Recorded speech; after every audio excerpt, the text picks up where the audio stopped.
How to fix mouse is selecting everything error in Windows 11. Hello everyone, welcome back to our channel. In today's video, I'll show you how to fix the annoying issue where your mouse is selecting everything in Windows 10 and 11. This problem can be quite frustrating, but don't worry, I've got some simple solutions for you. So let's get started. You need to click on the Start menu and type in Mouse Settings. Now, once you've opened the mouse settings, click on Additional Mouse option.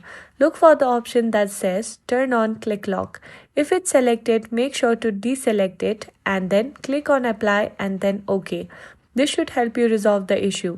If that didn't work, let's move on to second method, updating your mouse driver. Click on Start menu and search for Device Manager. Open the Device Manager and expand the section for mice and other pointing devices. Right-click on your mouse and select Update Driver. Choose Search Automatically for drivers. If that does not work, you can also select Browse My Computer and pick from the list of available drivers. If you are still facing the problem, let's try uninstalling the mouse device. Right-click on the mouse in the Device Manager and select Uninstall Device.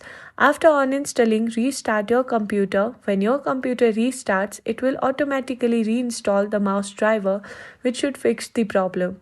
And that's it. I hope I've helped you fix your problem. If I do, please give this video a thumbs up and subscribe to our channel, and I'll see you in the next video.